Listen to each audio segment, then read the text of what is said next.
the spirits from that altar, which are monitoring spirits, are now going to be assigned to that child's life. Yeah.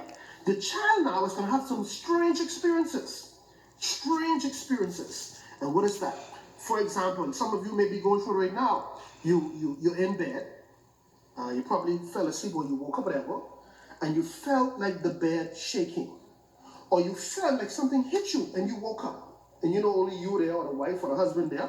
That just don't make no sense.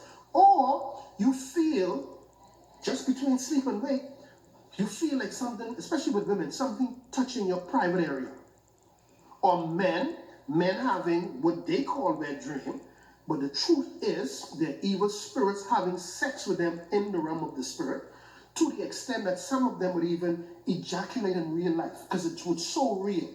Not knowing that all of these are evil monitoring spirits from the altars of their parents or them working evil or someone working evil against them. Let me give you another point when it comes to a family altar, meaning that let's say your mother or grandmother was into the occult and probably still is. What happens now is that the altar always speaks to the destiny of the family lineage. Now, let's say somebody in the family decides to become a Christian, right? They become a Christian and they want to live a life for God. Now, that doesn't exempt them from the covenant because they have to be discovered and broken. What happens now, though, is that the monitoring spirits from that altar begins to report to the principality, because there's always a main voice from the altar. There's always a chief spirit, which is a principality, that speaks and dictates to every other spirit. So those monitoring spirits have come back. Hey, listen, John, John, great-granddaddy was in the secret society or was into witchcraft, and he made covenants. And a part of that covenant was no one was supposed to get married. None of the men in the family is supposed to own their own home. None of the men are supposed to be successful. But John over here messing around this Jesus fella and look like he trying to break the covenants. So what happens now is that more spirits are assigned to John, and John is going to face some of the most difficult challenges in his life. Not nobody else, See, because everybody else under the order of the covenant. Everybody under the order of the agreement. But John was trying to break away. The altars now project everything at him to make him conform. And many of you watching me right now could relate to that. You know you come from a family where none of the women were married, or a bunch of people dying from cancer, or you see this negative trend. And mind you, everybody was accepting it. You decide to give your life to God, to fast, to do these things, and all of a sudden life's so hard for you.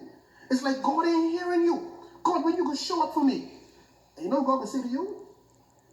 There are covenants, and that's why I'm on this call tonight. Because someone going through it now. You ain't on here by mistake tonight. You on here tonight because God want to bring this revelation understanding to you. Where you say, Lord, what covenant, what is in my life? Because I see that all of my siblings were failures. Or the men could only go so far in life. Or the women will excel, but it's like they lose everything and gotta start all over again. It feel like I go out of my mind. I frustrated, I claustrophobic. I feel this anxiety attack. My heart beating uncontrollably. I'm full of fear, and there's no reason why this is happening. But I learned that my auntie was this way. My brother was this way. Mommy used to be this way. My uncle was this way.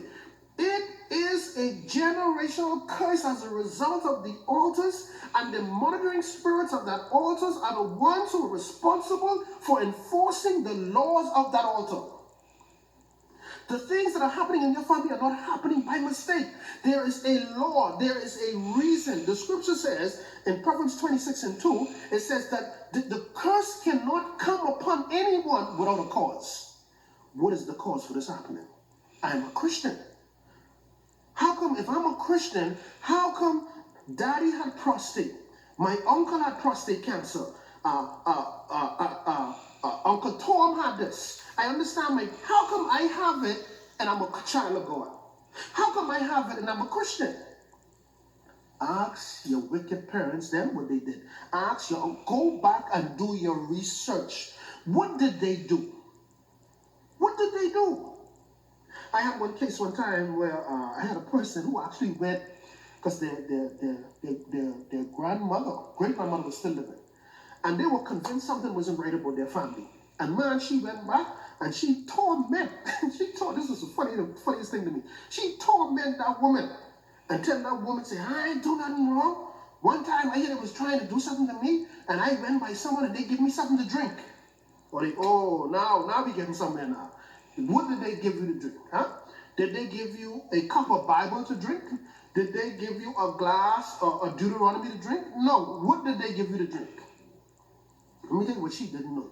Remember about in the Bible it speaks, Jesus says that when the communion, he says, when you eat this bread, it's indicative or represents my flesh. And when you drink this wine, it represents my blood. And when you eat and drink this, you become one with him.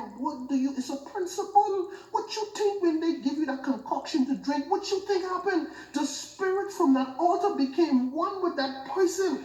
That is how it initiated in the bloodline. Now, as a result of it getting in their true human cooperation, because that's the only can happen, watch the hell that break loose from that point forward.